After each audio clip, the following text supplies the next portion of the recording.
of the ocean. I'm at the bottom of the sea. At the bottom of the ocean. Don't know if I'll make it back home.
Happy Monday, friends. Welcome back to Unified Premiere.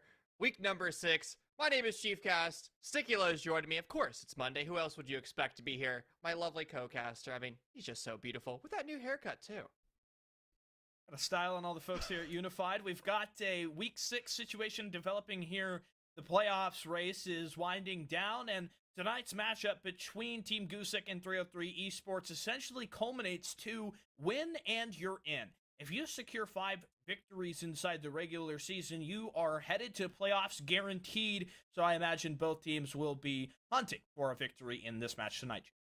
Let's bring up our rosters and see who the players are participating in our journey tonight, because somebody is guaranteed a qualifying spot today. And if you're overlooking the left-hand side of your screen, you're going to see 303 Esports. You might be scratching your head and say, hey, who are these guys? I haven't seen them in Rainbow Six Siege in a very long time. Well, they recently picked up the Phantom Gaming roster, so it's the same group of 5 that you've come to love over the past 6 weeks. Buzz, Laptis, Control Freak, the newest addition, Engage, and Giorno.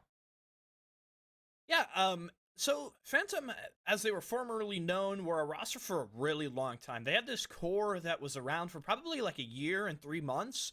Buzz and Giorno are coming off of that PG roster that was formerly known as Phantom. They had a pug stack before. I think that was called, it was like some Halloween related, I feel like, but I can't exactly place it.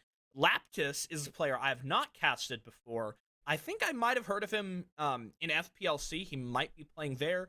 Control Freak is a player I'm very familiar with. I knew Control Freak from all the way back in the Collective Esports Season 2 Grand Final. That was the first best of 5 that I ever casted while he was on Revenant at the time, and he actually won. So that was crazy. He's the Collective Esports Season 2 champ. Got the silverware on him for ya. And Engage as well had played on I think Most Wanted might have been the roster they were known as, and then he also played on Redux Rising, which is like a roster that we casted pretty frequently, Chief, when we did AEL, I believe. Inside of Gusic, it's also the same group that you've come to love over the past few weeks, except there's a substitute.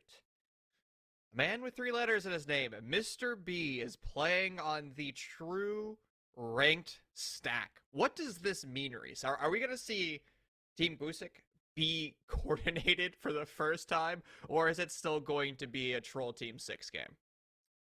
Well, I did have an opportunity to ask that question ahead of the broadcast, and while Gusic do scrim in quotes on occasion, it's probably more of a rare sight to have them actually scrimming, and I'm being told that they're not playing with any strats tonight, so you can expect a lot of very kind of mishmash stuff. We're gonna have some defaults come out, some random things, maybe some Caveira here or there, who knows. We could be diving into that a little bit, but we do have the topic of our map ban as well, which we'll jump over to that very quickly here as we get prepared for the game.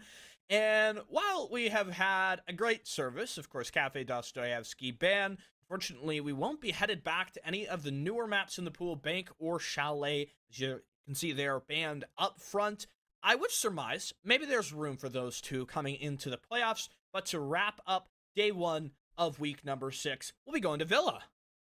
That could be a Caveira paradise, because you have the basement, and that's the most overlooked portion of Villa. I mean, how often do you see somebody roaming there unless they're Cav? So, you know, maybe it's happening today. Maybe this is the day that we finally get to cast a Cav Interro. Because when was the last time you ever saw an interrogation? Ooh, I feel like maybe I haven't before. I'm sure I've casted have one back in the day. SCL Season 3, Consulate, In Control Nation. This is the quarter or semifinals, and it's Defiance getting the interrogation. That's the map that I think they went like 14-1 in that best of 3 series, and it was just a stomping on whoever they played. That was also the map where Defiance gets a 5-man ace to Chonka's spawn peak, where they all spawned outside whatever the spawn is by like the road. So that's at least the only memorable one I have. I have no idea how that's crammed into my memory. Like, we're gonna move on from years old content. You referenced old teams. I've now referenced old teams. Let's just get into game and move on to new history. Yeah, usually I'm the one that comes up with these really old references, but that's one that I actually don't remember. I don't remember much of any of the Siege Cardinal League matches, whether they were playoffs or group stages. Was this a season where In Control Nation had like a flawless regular season? That might have been season 4, I feel like. So I think this is actually, it's either season 3 or season 4, and I can't remember which one. And yeah, it's been too long ago. I just remember casting this game and just thinking how ridiculous it was. We're gonna let that one go to the history books. I guess shout out to Defiance, who isn't playing comp anymore. But we don't need to talk about him anymore because it's 303 and Gusic going today on Villa. Oh, well, that's a target ban. We talked about the LMG. Well, there's the true LMG, the new terror to society. The Zoe LMGE, the most broken attacker weapon to have ever been created. So we'll see what that follow-up is as we get over to the defensive vetoes. It's Mira who comes out on that first spot, and for Villa, I would imagine the second one, we could be in the territory of a Valkyrie. I feel like that's probably one of your more common bans that you get. Maybe Maestro as well could be thought about. We will land on the Navy SEAL operator as Valkyrie goes away, and her very nice cameras, which still on the current patch can be thrown outside. That change hasn't quite been swapped over to the live servers just yet. Is not permitted to come along for this matchup as we will step foot on Villa and get into the first round. As you see, 303 Esports are on the defense. And I was told that 303 have played with a decent level of strats. You know, they had swapped over from Oryx. It's good to see that they aren't just having to pug it out, right? That they've actually got some real support. They've got an org who's, you know, posting on Twitter, doing all the graphics, stuff like that. And 303 has actually been an org, as you mentioned, that's gone around for a long time. I think their most memorable roster would probably be the one that Sovereign got started on when he was playing with Vicacious and Silver and all of them. That's where I remember 303 from, SCS mostly. Season 4. But it is a curious note. I mentioned that storyline about Control Freak and his old championship in the collective esports back in 2019. 303 had a team in that league as well. And I think our boy Nicolo, who you'll know from his time in Challenger League during this most recent split, from his couple of intermittent performances. I feel like he was in 1 or 2 seasons of Unified or Upsurge when it was known as that previously. He was on that 303 roster. Did we just jade ourselves with a reference that we're making to all these teams that existed well over a year ago? I guess that just shows how long we've been casting these teams for. It's really refreshing to see the same names over and over again, and especially the ones who got promoted to Challenger League and all their hard work paying off. Now, I want to return to the bans because we've been talking about this team deathmatch style of meta. We were seeing Twitch banned yesterday. Now we're seeing Zoe. Is it a legitimate ban now, Reese, to remove one of these true entries? Do the attackers have too much firepower going into this TDM meta? I don't know. I don't think that's really been considered by a lot of teams yet. And Zofia feels like Gusic, that would be a ban that they would pick to kind of do a little bit of a troll. Mr. B has got the opener as Control Freak, caught in a bit of an error of positioning. You have to be very decided with how you're going to play at that kind of top of the main stairs position. You need to realize if you're going to hold on the bottom of the stairs or if you're going to stay kind of around that book's position. Though the Cade will go down early, Buzz secures a trade in kind with a pickup there against the Jackal. And Narmu, sitting on a sliver of HP, is really not the player that I would put at the bottom of the stairs position, which is such an ugly fight to take. When you've got a defender, you've got barbed wire, you've got a deployable shield, and you've got that high ground advantage for Buzz, who's now shooting through the floor. It becomes very challenging, and Narmu is not going to be able to step up that staircase until this vertical pressure from the Jaeger has been dealt with. Giorno with the shotgun blasts away against Hibana. Mr. B sent away, not Mr. P, as Giorno will finish it off there for 303 as they don't let the attack even get up the stairs. Very inefficient round coming out from the offense. I mean, Gusic, they just weren't able to step foot in the building. And the problem was, you had Mr. B, he gets the opening kill. That's all fine and dandy. Very important kill to have. And then after that, the offense, they just kind of exist in the foyer. They know that there's a Goyo and a Goyo shield.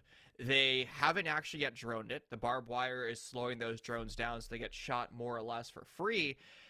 And then they just continue to exist and not destroy the deployable shield. They put back Silly in a bad spot and he loses his life there. And then its attack completely stalls. It allows a Shotgun and Jordan to rotate on over.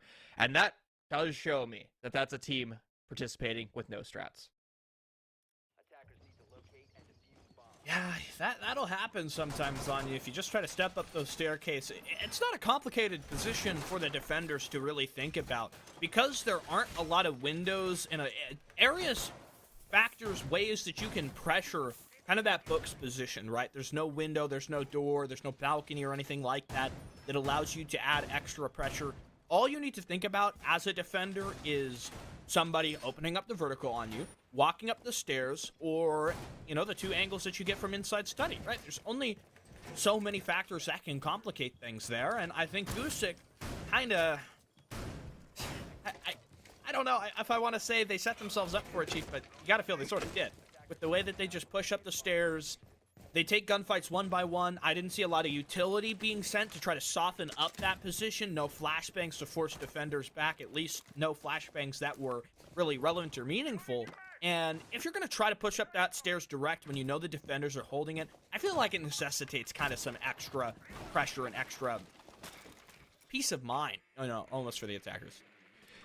Going into round 2, though, Reese, we are going to see extra sets of flashbangs. 2 sets being brought out. That's still enough to be able to get by throughout this round. 6 bangs down range is enough to deal with the ADSs as well as those Runegates. Now, those ADSs, if you have 3 of them in one location, that means you completely burn one of your sets, and you have to immediately follow up with some type of explosive device. If you're too slow with that, those ADSs will reset, and the explosive will be wasted and lost during that round. You don't have that luxury, especially when you see 303 going for this roam over by planes and games. This is designed to waste time, and Gusic doesn't have that opportunity to waste time. They have to start to move. They have to get that opening kill, and once again, Jackal, Baxley, is the opening death.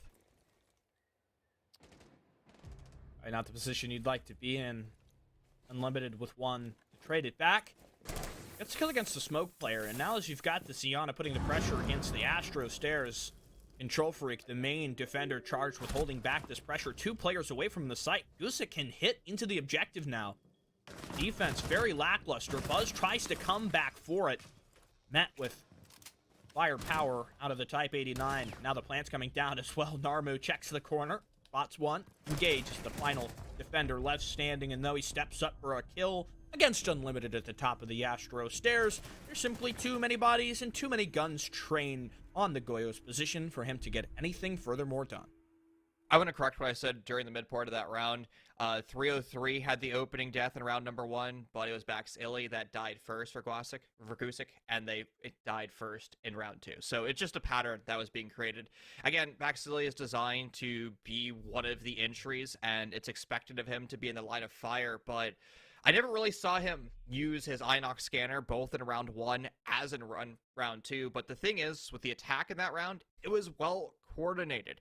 And it was one of the few attacks that we're going to see where the attackers are able to take map control over and master while their attackers are still pushing into study, and it created enough chaos on the bomb site that 303 actually didn't realize that they were actually having an execute take place in the first 60 seconds of the round. Those Goyo shields were being burnt relatively quickly over by concrete, and then the roamers who are by planes and games, they're forced to come back, but they find themselves in the exact same pitfall that the attackers normally do. They have to push in through lamp or through bore, and that's impossible to do.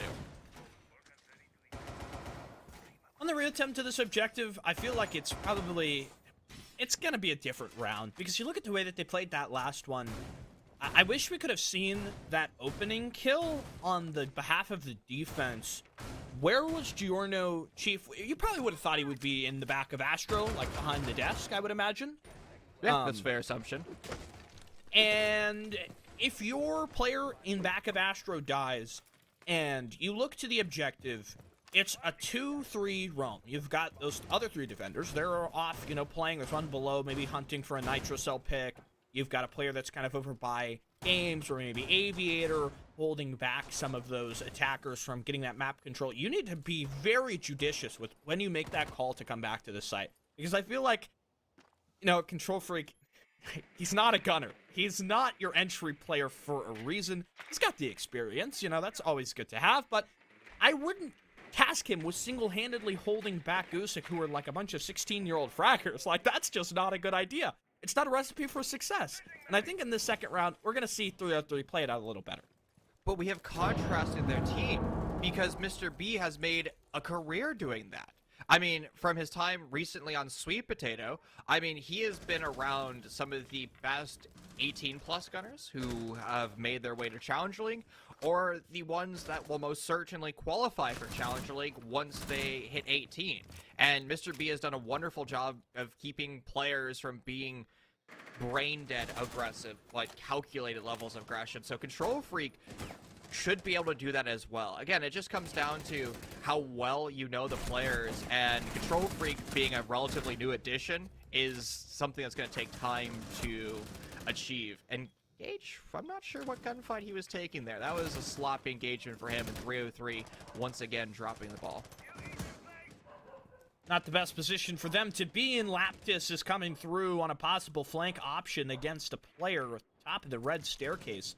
Then he jumps off his drone and quickly will train his gun sight over towards Aviator, and that signals the Rooney to be ever more cognizant about this position from the attacking member. Giorno able to put one down. Shots connect against Baxley, but Teddy shuts down that Aruni, who had been almost kind of a predator inside of Aviator.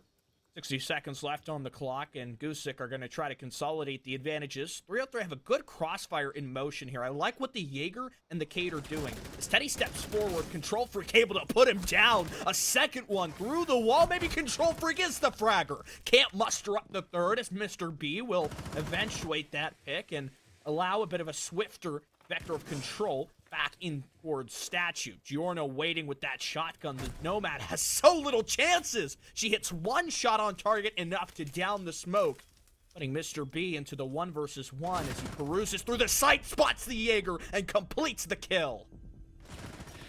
What an incredible round, especially for Mr. B, the substitute. I mean, he finds the opening kill back in round 1. He was the spearhead in round 2, taking control of that master.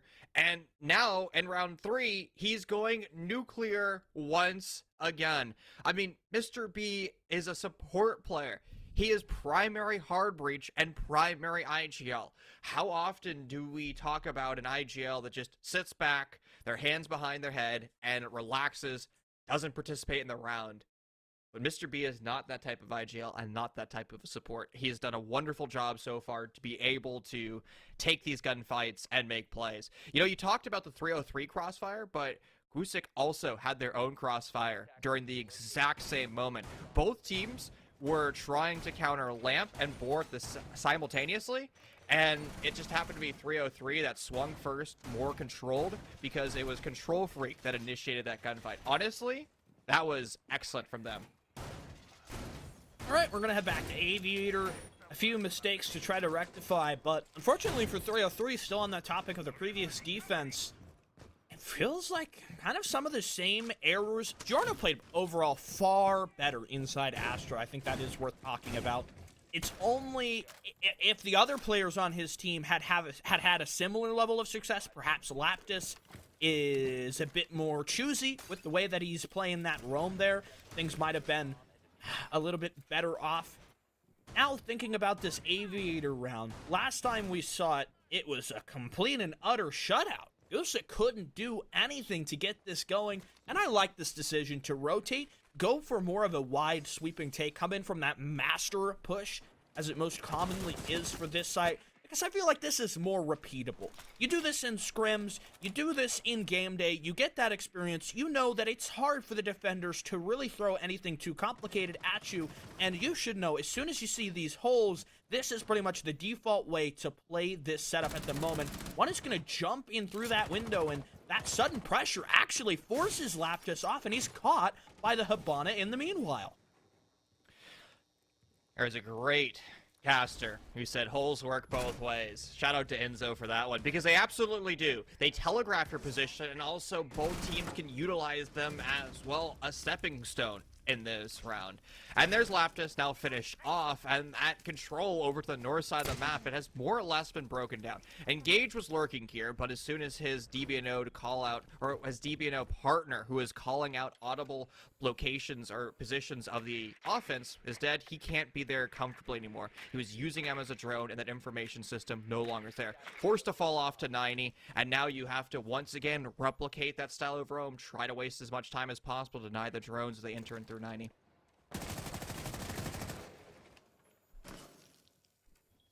It's like one of the cameras getting broken as the attackers thinking about what the next step in their plan will be. Sort of a rotation has been made. One around the lobby area. Teddy still applying a bit of pressure out from the balcony. Just for a spam shot against a player back of Hunting Vault. Giorno still has this deployable shield. The map really can't do anything from this position as far as getting some map control. All he's doing is holding the cross angle, and it does seem to me like Gusic are kind of stalling out to a certain extent. Still don't have 90 control. Just now they finally put Narmu on this window to make sure the Goyo hasn't fallen back, but it's not really worked too well as the shield does get popped. That'll be what gets the Goyo out of position. They have this bulletproof they need to worry about. I imagine eventually Mr. B is going to try to go ahead and use his X-Kairos to open up the wall.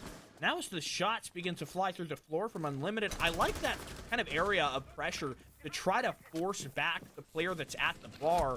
Fortunately, it maybe opens themselves up a bit too much that they would have not liked it. Mr. B has just walked into the objective. Never mind any gathering of the map control, as the Hibana says it's time to get things going.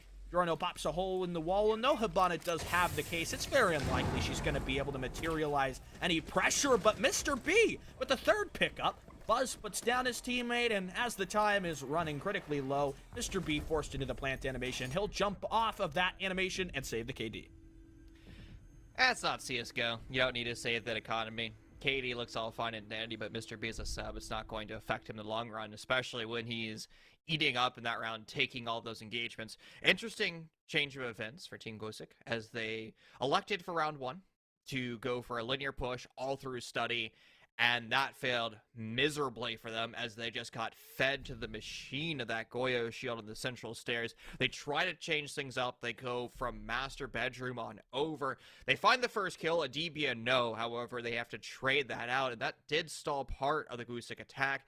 And from there, it was time wasted because of the Goya that was engaged, being very aggressive over by 90, over by Deer. And seems like Team Gusic aren't capable of dealing with these really aggressive players. If we look at the 2 trophy rounds that they've won, that was because 303 was nowhere to be seen. They were on the other side of the map. Yeah, that one is definitely... Oops, muted there for a second. That definitely does kind of strike me as maybe something you could change in the future. Still have 2 rounds left in this half, so perhaps what you do is you look at this and you try to take some more fights. Generally, that's not a bad idea on Villa, which is always a great map for roamers, and trying to waste the time of the attackers, it feels like it is the right rhythm to be in. You notice the change from that last round as compared to the 2 attacks that we saw on Statue and Trophy. There was a long period where Gusic were sort of thinking and searching for what was the next step in their play. That was never true on Statue. They were decisive. They knew what they wanted to do. They knew what kind of push needed to be made, and eventually they were able to step into the objective and get things done. Versus that last round, it felt kind of sour. I mean, the way that they were doing things was a little slow.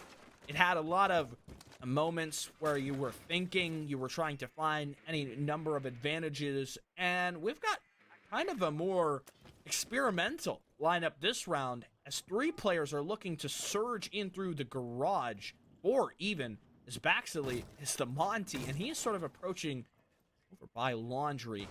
Happy Tao has made his hole. Baxley stepped in, but worried about the hatch as Gusic right now sort of using this Monty to cause a distraction. Unfortunately, though, the Pulse should be able to figure out what's going on. The Jaeger, look at this angle. Able to spot the Capital. Downs him out as the Brazilian tries to duck for cover. Gusic, a little bit of a trick play, and some of them actually have rotated already up to the top of the stairs. The Jaeger runs forward, and he gets capped. How does Engage go from holding one of the most tight pixel angles we've seen all day, an incredible shot, and then go to that? Also, Narmu, practically into China already, taking those engagement. It's now 2 SMG-11 bros on site. They have full utility, but it's a Monty unsheathed. The SMG-11 bros also go nuclear, but it's a fair trade as Jorno's now the only one left. Teddy full bomb site control, electing for that plant. The Nitrocell temporarily deterred is him, but that was preset upstairs. Monty's just a human wall at this point. He is a brick, but there's no coverage, and Jorno pushes for the kill. It's a misplay. Monty needed unsheath there. Now he goes to that pistol, but it might be a little bit too late. It's ring around the rosy, and hip fire headshot. It all goes wrong. Wow, what a dink there by the Monty. 2 headshot pickups on that round. It's rare that you get to see a great bit of Monty play. I feel like Monty has just dropping off the radar on every composition because we're in the deathmatch meta, right? You want to have a gun, you don't want a shield, but that didn't matter much for the Monty as he's able to get 2 pickups with the pistol equal to the rest of his team. Gusic, a great round to come back from a serious disadvantage. They tried that pantry push. The Jaeger read through it. He was able to down the Capital. That's the signal that work. That push is not going to be successful. Ultimately, as 303 try any other objective, it doesn't work. And I feel like maybe there is some blame to be thrown there. 303, do they just not do well in situations where the rounds have untraditional pushes? Like, Aviator was the norm. Trophy and Statue was like very early aggression in through Astro, and so when you try this weird push up the Mexico stairs, 303 are just like, huh? Like, what do we do now? I'll also add, Aviator in games is probably the most comfortable bomb site for a lot of teams. I mean, it's the first bomb site that you're going to normally scrim and attack against, so it becomes the bomb site that teams are just, they see more often. I mean, let's say you load into a ranked game. Which bomb site do you select? Planes and games. And while ranked doesn't necessarily translate over to competitive Rainbow Six Siege, it is still something that players, they just play in that sector of the map, so they have more nuanced angles. They might have better positioning. They might know how to play around deployable shields better. And when you go to bomb sites like Kitchen, I mean, again, like, you don't always have the best strategies. You put most of your energy into creating those primary bomb site strats first, and you don't really care about what happens on the Kitchen.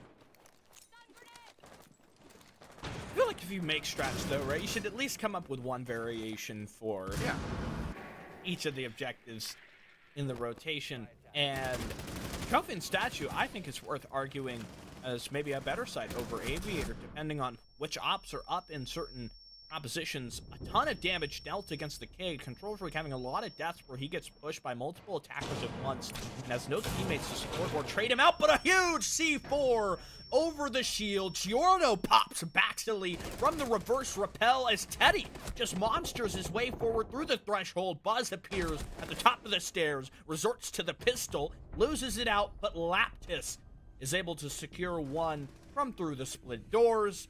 And that'll be the round as the defense react to what is a quick and very spotty aggression round from Gusic. I mean, Gusic with some weird attacks there. 303 with an incredible defense, though. And that is why you always drone Kitchen, because you never know if the defense is going for a Nitrocell denial strategy. That Nitrocell from Pulse found 2 kills, and it changed the course of the round because the offense, Gusic, had the opening kill. They had the follow-up already in the bag as well. So it was looking like the offense was about to go for a 2-split. They were going to win trophy for the 3rd time. And that Nitrocell, it was in the right place, right time, because the offense didn't drone down below. Very rare are we going to see Mr. B make a mistake like that. But again, he is the substitute today, and I don't think he's going full tilt on his shot calls. Nevertheless, though, 3-3 split is honestly fine for either one of these rosters. Either one of these teams is capable of winning this map over the next course of a few rounds. And just because 303 has moved over to attack, don't count them out yet. Sort of a learning experience, I think, for the 303 roster, being a little bit new with this lineup that they're bringing to the field. You have plenty of experience. You know, I don't think you can say that is a negative of this team. Giorno and Buzz having a lot of play time. You look at, you know, them playing in SCS Season 4, some of their experiences back in ESA as well. Already talked about Control Freak, who's been kind of in a lot of tournament play. Laptis is the one who I feel like I haven't really seen before. And maybe that's more so to Laptis being in leagues that I don't cast much. Maybe he played in some Solar Flare. Maybe he played in... help me out here, Chief. What are some of the other leagues people are playing in nowadays? DAL? But DAL, Static? That's all I can remember. Static? Static Gaming League? Of course, First Blood weekend tournaments. Yeah, we haven't seen Laptis, though, and I don't think I've seen his team sign up as well just yet. Well, the Pulse hunting, I like Pulse on Villa. Feels like maybe one of those operators we should have a little bit more. Engage has so little HP now. Mr. B trying to play this position. The Sledge steps down, unlimited with 1. Buzz, unfortunately, not having enough focus on that Malusi. Mr. B skates back. The Pulse is not so inclined to do so. I like the term that you used there, focused, because 303 has information. They still have active yellow pings on Baxley the Pulse. So why is he being recalled, Buzz? And even if he is being recalled, you have to assume that you can die from Art or take damage from Art. It just seems like an odd play. I don't know what 303 is necessarily going for. And Pulse is still alive and well. He used his Nitro Cell early on. I think that's some of the chip damage that we see to the members of 303, but he's still going to be acting as a camera at this point, where he's gathering information. And his cover, Mr. B, who is roaming down with him, has been felled, so now Baxilli no longer has the luxury of being on this Pulse cardiac sensor the entire time. He has to be worried about being hunted down by Giorno.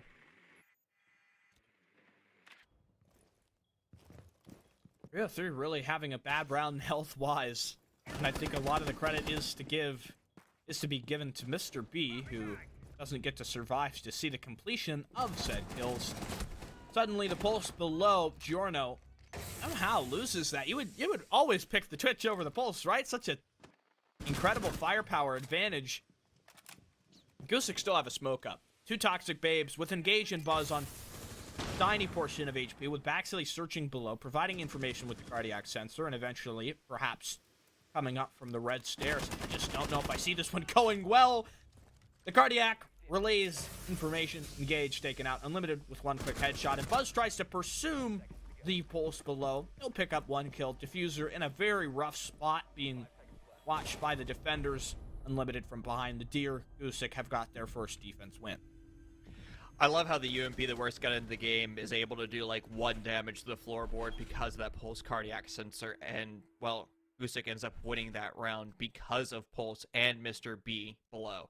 Why? Because they created enough distraction that 303 never dealt with. It was a mixed focused round. They didn't know what they wanted, and they elected to go with really no option. If they just went for a direct site execute and didn't deal with downstairs, I think you could make a solid argument for that. The better play would have been dealing with the Pulse, dealing with Mr. B, that cover first, then going for the attack. But again, 303 went for neither one of those. They kind of just exist over in Plains of Games, the south side of the map, and never really took the initiative. And you can see that by the way that Giorno was playing, the self-drone pressure when he was just droning himself in constantly to deal with the Pulse underneath. I mean, 303 was just unfocused in that round. Not a great thing to be. Focus is kind of important. Siege is a very complex game. There's a lot of different things happening at one time. And this is the time where we need like a unified energy drink sponsor. Like, so we can plug it like, you know, Chief, when I'm playing in my unified matches and I get tired, I've got product X to keep me on top. Just drink coffee. Honestly, they say that like a cup of water is the equivalent of a cup of coffee, right? Oh, actually, yeah, we do have an energy drink sponsor, don't we? Well, we have Olipop, but I don't think Olipop is really marketed as like a high energy drink. It's got caffeine, but you're talking like more like sitting on the couch watching football and you're drinking Olipop, right? You're not like in ranked in the trenches. I mean, to each their own. Hey, if you want some. Caffeine's caffeine, man. Like, caffeine is the fuel of the gamers, and apparently Mr. B has been consuming the caffeinated beverages today. 2 kills already against 303 in round 8. We're not even 45 seconds in, and Mr. B has done lethal damage. I have a sneaking suspicion that that was just no droning from 303, and they just kind of haphazardly pushed Mr. B, because there is just no... Mr. B has no business winning any gunfights over towards Master Bedroom, because he's in a bad place as a roamer, especially as 2 individual 1v1 gunfights. Yeah, that's a bit of an oopsie for 303. More of seemingly issues of focus and being very thorough. Mr. B is a great player at finding picks in random positions. Maybe not quite to the degree of someone like Newers or Maxily, but Mr. B knows what he's doing. He's got great game sense. He's got a head on his shoulders. He knows what to do, when to do it. And 303, I don't think as a team are really up to that same degree at the moment. The fact that he gets impact, and he's able to fall back as well, I think is even more valuable, because 303 haven't traded this commodity. Now, they don't have a kill against the Malusi to work with. 3 versus 5 is a position that is very tough to pull yourself back out of. And you've lost a great facilitator as well. You don't have the Iana. The drone economy is starting to take a bit of a stumble as well. If that gets any worse, you know, combo that with the fact you've got Mozzie and Mute in this combo as well, that could become very troublesome as the time runs low as well. Even despite the fact that Mr. B is sitting on low HP, I still find this difficult to side with. The Malusi, a third one. Mr. B having just a pinnacle round. The Habana and Twitch are the last 2 left.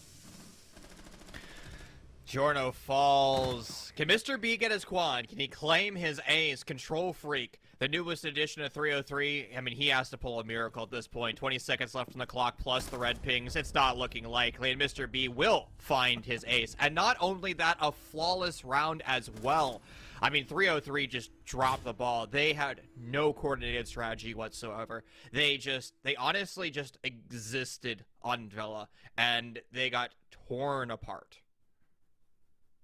Well, at the pregame, we were talking about the importance of this game, and it does seem like a pretty relevant time to bring this up. We don't quite have a team on match point yet, so during this moment, the standings currently have got a bit of a log jam in this group, with the top teams, 4, of course, of which are going to playoffs. 3 out of those total 4 are sitting at 4 series victories and 1 loss apiece. And their round differentials are actually pretty close as well, within kind of a spread of about 5 rounds between them. Team Gusic and 303 Esports are 2 of those 3 rosters, and Team Assault is the other. I think a win here, you're guaranteed for playoffs, and Gusic look like they're about to take forward with that, and it's unfortunate for 303. I think they just made roster moves at kind of a poor time in the season. They didn't get to play with the same team throughout more than 4 weeks. So apparently Laptis used to play with Burnt Turkey back in the day. I wonder if he was an OG member of Project Crimson? I don't think so. I think I can check that. I don't believe Burnt Turkey was an OG of Project Crimson with Swimmer. I think he joined after the fact. But it really doesn't matter. I mean, 303 is just not looking like the team that they should be, right? Especially when we have teams that are at the top of our conference, as you mentioned, right? 303 in second, and they are not performing like a second-place team. There's the opening kill, though, and Mr. B, the absolute superstar IGL substitute on a 14 bomb, is finally silenced. If you're a fan of 303, wipe the sweat off your brow, because you can breathe a sigh of relief here in round 9. Yeah, so Redux Rising, the roster that we know probably the best, actually became out of a merge between themselves and Project Crimson, as you mentioned there. And I did quickly look back. This happened kind of in the middle of EPS Esports Season 5. Laptis was on that Project Crimson roster. He only played 1 game in the EPS season. He never made it to playoffs with them, but it is cool to note that he was playing back during that time, which is, you know, a decent chunk ago, and I think that's something that I'll hold on to. I'll probably remember that. After you get Mr. B, I think things are starting to look pretty good for 303, but they lose their sledge now as well. Engage has had not the best game for your soft destruction player, and 303, I think, needs somebody else to step up as well. It's hard to identify a very straight and narrow entry duo. Like, Buzz can be a solid player at making space and finding entry picks, but I look back on some of the previous teams that he's played with, and it's hard to say that he's ever had a consistent duo that I can be like, oh, Buzz and player Y. Like, he's been a solo player and has not had somebody on any of his rosters really step up, aside from maybe Trist, but I don't feel like they've ever really reached that potential that I would like to see from an entry duo, realistically. Well, he's going to have to step up in this round. He's been looking inconsistent recently from Phantom Gaming down to 303, and I think he doesn't have the support backbone either. And everybody in 303 has looked just passive, slow, and timid. And you have 20 seconds left on the clock. You have no time to be timid. You have to start to push the bomb side. There's Control Freak leading the charge. He has access to Tetris. He can start to go for that plant. But where's the crash back from the defense? They have pressure from above as well as from Kitchen, and it's now all crumbled. You wanted a fast attack, and it's gone too quickly now. It's all Laptis. 0 seconds into red time. It's almost certain that he's dead. He gets off the bomb, confirming the round loss. Yikes. I mean, what happened to force Control Freak off of the plant there? I feel like that was not a great decision. Was it a problem with maybe some vertical play up above? Was he not in the best plant position? He might have been worried about a nitro. You could be right there. That's a moment where I feel like we would need a replay to really make a solid decision as well. And if he kind of haphazardly got off of that, I feel even still, given, you know, the vagueness of our understanding of the circumstances, that you have to trust your teammate to be able to help you out there. And as soon as you get off the plant, number one, you know, the time is already terrible. So now your teammates are like, dude, we have to plant. That's our only chance at salvaging what has been a very quick take into the round where we don't have much map control. We've just gotten into the site. And that's the one kind of thread that we're hanging on to. All right, 303, the second-seeded team in the Raven Conference, and they might find themselves a Week 6 lost. A 7-3 loss, I think, is a bitter pill for 303 to swallow. I mean, they have a really good round differential. They're not guaranteed postseason. There are still scenarios where they might drop out of postseason, but it's going to come down to seeding. And if 303 loses this game and Radiance wins their Week 6 and Week 7, 303 will be the lowest seed in the Ravens Conference, which means they either play Team Mystic or Team Assault. And Reese, I don't think I want to play either one of those teams because those are some of the best teams currently in Amateur. If you're looking at the schedule, there's a lot of tough games ahead. And this group has a rough road back into it. We've kind of gone back and forth, but I ultimately would say that this group, the Raven Conference, is the one that has the closer level of competition. The only real weak teams that we have, I think, is I Eat Bees, of course. If you've seen their match, you know it's kind of more of a troll team than anything serious. Well, they disbanded. Right. And Aura, who we casted a lot. We had a lot of their broadcasts on Mondays, so we got a lot of time to talk about them. They made great progress towards the end of the season. They actually were able to accumulate 2 wins, but sadly, because they had to take those first 3 or 4 weeks or so to get warmed up and to learn how to be stronger Siege fundamentally, to play stronger Siege fundamentally, they kind of locked up their chances for playoffs with those losses early in the season. Laptis has got the opener. Mr. B taken out. You know, that's a pretty big name to lop off the board, Chief, but we've seen Gusic still lose their power player and be able to do just fine. This is actually the best attack that we've seen from 303 at all, with the nades from underneath dealing with Smoke's deployable shield in over by blue. I mean, it's a good round. And 303 has the man advantage once again. They lose somebody downstairs in kitchen. It really doesn't matter. I mean, Buzz is on the struggle bus. He had already used some of his Ash breaching launchers, but you got the trade, and once again, 303 with that man advantage. But here's really the worst part of their attack. This is where they start to stall the most, and this is where we have to apply the greatest amount of scrutiny. If 303, even with the man advantage, starts to stall near the master door frames, whether or not it's master bathroom or master bedroom, this is going to be lethal. You've destroyed the deployable shield, but does that actually enough? Because the defense is now re-rotated there. That's a tough question.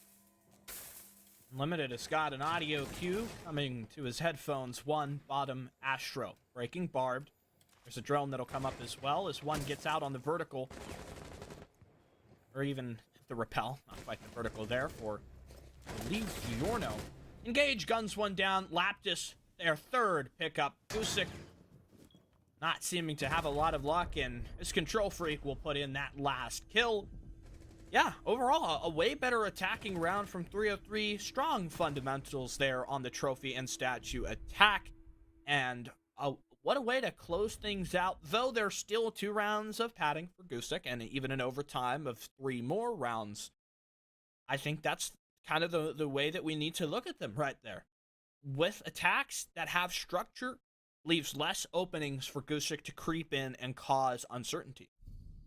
That was an interesting defense, and I don't think Gusic was really playing it particularly seriously, because if you saw what they did over in Plains and Games, where you had the bailiff just open up every single wall over by Plains and Games, they put the alibi prismas there, and they just said, all right, 303, if you open up any of these doors, you're going to be identified and red ping for 4 seconds. And that kind of showed me it was starting to be somewhat of a troll round for the defense. I mean, even with the ACS 12 in the background. I know some people swear by it. I jokingly love it, but it is not a better weapon than the Alda. I mean, maybe you want to grab at straws and make the argument that the 2x optic is good. It is, but not good enough to justify a slow rate of fire, slug, DMR, shotgun hybrid thing. It was, honestly, Jeez. it was a troll round from, what's up? Weren't you just arguing for that shotgun the other day when we cast Oh, the yeah, first absolutely. one literally yesterday? Have you learned your ways since then? It's all for the bit, man. Like, again, like, you're trolling with a shot. Like, it's not the best. It exists. It hits like a truck. Like, that's a good thing. Like, if you hit those first 2 shots, you guarantee yourself the kill, right? Plus the 2x sight is nice. But other than that, it's just kind of doo-doo at that point. And I will say, 303's offense, the utility clear from underneath those nades was incredible. If 303 can stack rounds like that, I think they could still bring us to OT. Yeah, I wouldn't count them out of the game just yet. I have seen some comebacks in the past. Mr. B pops the window, but does not commit too long. Doesn't get too greedy. Having not had the greatest of late rounds, he probably wants to think about playing a little bit more passive and not giving his life away for free if Gusic are searching to close out the series. Control Freak on the drone below. It seems like 303 are going to do probably the most standard of the attacks in the recent meta, but Baxley will throw a big wrench right into that as he collects Engage down by Big Ben. Your Sledge player, it feels like Engage is getting caught out an awful lot today. Hey, even on defense, when he's running Goyo, it was just, I think, his aggressive positioning, and now on offense, he's doing the exact same problem. And on offense, you should never be by yourself, especially without a drone, and he was in the exact same position. Here comes that nade efficiency that we loved on Trophy being applied to Plains and Games, and unfortunately, though, that's not the problem with this round. It's the fact that 303 is having other attackers push solo throughout the map, and well, they're now dead, and this is starting to look like our first game of week 6 might be concluding a little bit too early. Well, I suppose some of the fans, 303, will let off a sigh of relief, but that quickly turns to a gasp as Baxley hops the window and takes out Giorno. Air jab, be damned, it doesn't matter. And now Laptus and Control Freak, who have played a pretty even match of Siege, but nothing extraordinary, quite far from the level of Mr. B's performance today, but we all know Mr. B, he's quite an extraordinary player himself. Laptus sort of working the pressure down towards the bottom of the main staircase, is very indecisive about what he wants to do, and in the meanwhile, Control Freak dies off in some random dingy corner of the map. Baxley will try once again. 303 feeling pressured by that hop out as 1 versus 3 is looking rather undoable. Prone from the shotgun, and the red laser sight illuminates our last player casualty, as that's the game. And with that victory, Team Gusic are headed to playoffs. Well done from Team Gusic coming in as the seed below 303. They even had the round differential loss, and it was critical that Gusic not only won today, but they take that head-to-head victory as well. And first team to actually truly qualify for postseason, a great accomplishment for them. And I mean, 303, I mean, they should have been the better team. They've been together for longer. Of course, we saw them disband at the start of the season. They said that they weren't going to be playing with strats anymore, but they're still here participating. They look like a phenomenal team, but with the absolute super sub Mr. B stepping up today, I don't know if 303 had a shot with Mr. B. Yeah, I don't know. Mr. B, that's a little overpowered. That's kind of crazy. You know, we know what Mr. B is able to do. He's able to make happen on the day he kind of just shows up, and that's the X factor. You know, if we came into this game, you asked me for predictions, I probably would have sided with 303 if I had not known that Mr. B had snuck out of the retirement home, crept through the window, and come to play inside of Unified. Congratulations on a strong game today. Big pickups on the ace. That was pretty awesome to see him secure a 5K there on the Malusi. And overall, just a solid, well-rounded game. 303 have some work to do as they exit today's Playday. Chief, was there any major takeaways that you had about what they did today? 303 just needs to focus on their attacks. If you want to go back and VOD review, look at your first trophy attack and then your round, what we'll call it, was it round 9? Yeah, the round 9 trophy attack, where we went from kind of this like discombobulated mess to a coordinated team participating in utility. Like, if you're able to leverage those nades consistently and you're able to actually put your attackers with those nades in the right position, it's not going to be a 7-4. It is going to be a much closer series, but we saw one good attacking round. I hate to say it, that's just not going to be enough to win a series. Yeah, you needed some more than just one round. After all, it's 1st to 7 in Siege and only 4 today from the boys over there on the other side of 303 Esports. That wraps up our 6 coverage for today, but we do have some more news coming to you. We've got the UML Finals over for League of Legends, which is going to be a very exciting one. I'm sure if you've been a fan of our competition over in the Unified Minor League, you might have seen some of the games already play out, and we've got an awesome game that we'll be bringing you there. Before we send out the broadcast, we'd like to let you know that our 6 programming for Unified tomorrow has been unfortunately canceled due to some forfeited matchups, but we'll be back on Wednesday. In the meanwhile, thank you for tuning in. Congrats on the victory. We'll see you in playoffs for Team Gusic. Until next time, I've been Sticking Up, my co-caster Chief, our observer, awesome, all-around homeboys working in the production team, getting everything going. Aren't they just the best, Chief? I love Kaz. I love Tango. I mean, they work so hard. But we'll see you guys on Wednesday. Bye-bye.